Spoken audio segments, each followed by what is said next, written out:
Fala aí pessoal, sejam muito bem-vindos a mais um vídeo aqui no meu canal do YouTube. Hoje quero falar um pouquinho mais para vocês sobre Copel. Fiz um vídeo recente aqui no canal. O pessoal pediu inclusive para eu continuar fazendo esse tipo de vídeo, né, falando um pouco da empresa, porque aqui a gente tem uma empresa, vamos colocar, uma empresa privatizada.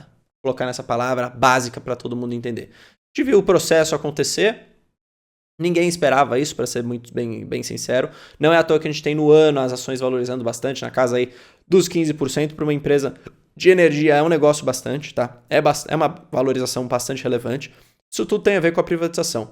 Por que eu falo isso? Porque a privatização, normalmente, sempre que acontece isso, a empresa passa a ser, ao longo dos próximos anos, mais eficiente, tá? Uma maior eficiência significa o quê no final do dia? Mais resultado sendo gerado. Desse resultado, mais será distribuído para o acionista em forma de provento, em forma de dividendo, onde você que tem uma carteira de previdência, uma carteira com foco em dividendo, talvez esteja feliz. Já quero dar um spoiler para vocês logo no começo, antes de fato começar a falar sobre a empresa, começar a falar um pouquinho aqui sobre a notícia, por que eu decidi trazer esse vídeo. Eu não tenho Copel na minha carteira, tá? Não porque eu acho uma empresa ruim, não é isso, tá? Pelo contrário, não é uma empresa ruim, tende, na verdade, a ficar muito melhor agora, né? Depois da privatização. Mas o que eu preciso deixar claro para vocês? Eu entendo que existem outras oportunidades mais óbvias e melhores. E que também tinham boa margem de segurança para você comprar e que já distribuem dividendos de forma bem consistente há muitos anos, tá? Falando do setor de energia. E aí que eu dou alguns exemplos para vocês, tá? Como é o caso das transmissoras, Taesa, TRPL, Alupar. Como é o caso também da geradora Engie, tá? Que eu gosto bastante. Então assim, como não dá para eu ter tudo, como não dá para eu ter todas as empresas, eu preciso escolher aquelas que eu mais entendo que são as melhores. E são essas que eu citei para vocês. Agora, Bruno, você já tem, sei lá, caiu 10 milhões de reais na sua conta, você precisa comprar uma ação nova. Talvez Copel poderia ser uma delas. Acho que tem outras no meu radar também, como vocês já viram aqui no canal, mas talvez Copel possa ser uma delas. E agora, o que eu quero trazer nesse vídeo? Um pouco dessa noção do porquê que eu falo para vocês que essa privatização, na verdade, traz uma eficiência melhor e por que isso deve acabar se traduzindo no melhor dividendos. E aí você que tem, ou às vezes está pensando, você consegue ter um pouco mais de informação, ficar mais informado aqui sobre tudo isso, tá? O que eu te peço, na verdade, antes de fato começar o vídeo em si? Deixa seu like aqui, comenta aqui embaixo, tá? Se inscreva no canal, ative o sininho, a gente tá rumo a 100 mil inscritos. Mande esse vídeo para alguém, tá? Pega o link, manda para algum amigo, manda para alguém que tá investindo ou que tá pensando, tá? Isso tudo ajuda a divulgar o canal aqui de forma orgânica, tá? Eu nunca coloquei dinheiro para crescer o canal, tá? A única coisa que eu fiz foi fazer os vídeos com consistência e vocês vão me ajudando.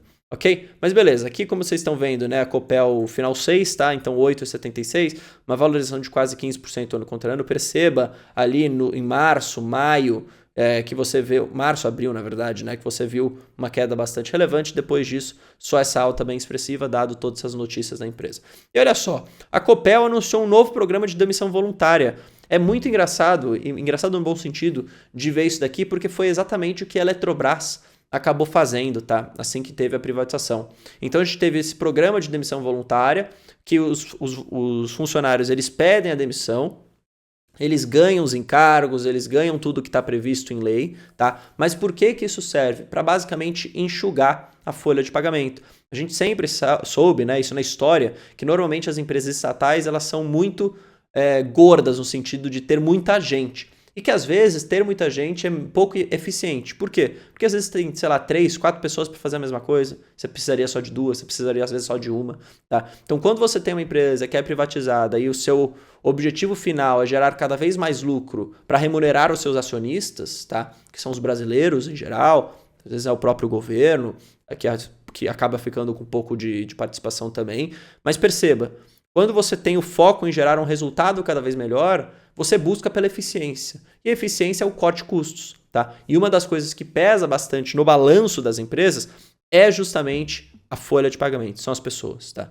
Adesões serão efetivadas após 6 de outubro e o desligamento deverá ocorrer em 12 meses a contar de 11 de agosto, tá? Veja, o empregado que quer aderir voluntariamente ao programa de demissão voluntária receberá 30 remunerações como compensação indenizatória pela extinção do contrato de trabalho com valor mínimo de 150 mil para cada empregado, bem como o pagamento da companhia da multa do FGTS 40%, tá? Fora aquela questão rescisória toda. Tá? Após o desligamento, será concedida a manutenção por 12 meses do pagamento de subsídio mensal em referente à mensalidade do plano de saúde e do auxílio alimentação. Então perceba, muita gente, especialmente alguns políticos mais voltados para a esquerda, quando a gente teve esse programa de demissão voluntária na Eletrobras especial, ficou xingando, tá? Ficou falando que isso é um absurdo e que não sei o quê. Primeiro, é voluntário. Então participa quem quer. E veja, aqui no caso de Copel, fazendo esse paralelo, olha como você tem aqui uma questão de grana, que às vezes pode fazer sentido para aquele trabalhador, que às vezes não está feliz ali, que às vezes só estava ali porque não tinha mais nada, e que agora pode receber uma grana, ficar um pouco mais tranquilo e buscar algo que se sinta melhor. Isso ajuda todo mundo, tá? Você paga o trabalhador para ele ficar 100% contente com isso, tá? Os termos estão ali, é um programa de demissão voluntária e a empresa acaba enxugando sua folha de pagamento, trazendo por si melhores margens e depois melhores resultados, tá? Segundo a Copel, o programa está limitado ao orçamento de 300 milhões em indenizações, sem considerar o valor da multa do FGTS e o subsídio por 1 ano de plano de saúde e vale alimentação. Ou seja, mesmo fora da empresa, você ainda tem 1 ano de plano, tá? É 1 ano que você tem para se realocar em outra empresa, mas continua com o plano de saúde que você já tinha, tá? Caso as solicitações ultrapassem esse limite de 300 milhões, a Copel avaliará a viabilidade e ampliação do recurso financeiro estabelecido. Ou seja, perceba, parece que os astros se alinham aqui, tá? É a empresa que está querendo isso, é o acionista que acaba ficando mais feliz, não é à toa que a gente vê uma alta relevante da ação, e às vezes é o trabalhador que quer aderir a isso, que está se sentindo confortável em receber esse valor, ou que às vezes não está feliz, que às vezes não está performando muito bem, que também acaba ficando feliz. Então é um ganha-ganha para todas as partes, e isso daqui pode melhorar e muito, gente, o resultado da empresa. Só para vocês terem fazer um paralelo aqui, né? Quando a gente teve esse programa de demissão voluntária na Eletrobras, óbvio, era uma grana pesada, né, que a empresa pagaria por conta das indenizações e tudo mais do programa.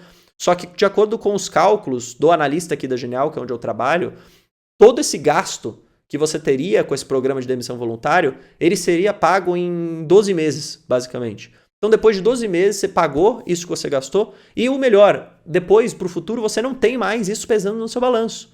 Você não tem mais esse custo alto.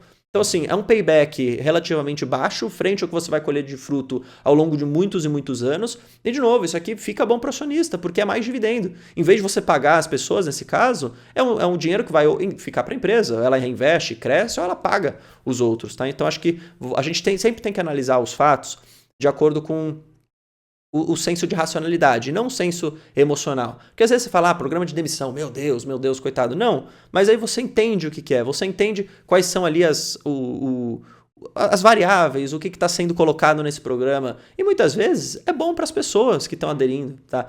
O problema seria um programa de demissão em massa involuntário. Aí talvez, ok, nossa, que mancada. Mas não, é um programa de demissão voluntária, isso deve trazer bons resultados, beleza? Copel continua no meu radar, não é uma das primeiras empresas no radar, se eu fosse comprar mais uma, com certeza não é, mas acho que se você tem, fique feliz, tá? Acho que a empresa deve começar a trazer resultados cada vez mais interessantes. Tamo junto, um forte abraço, até o próximo vídeo, valeu, falou.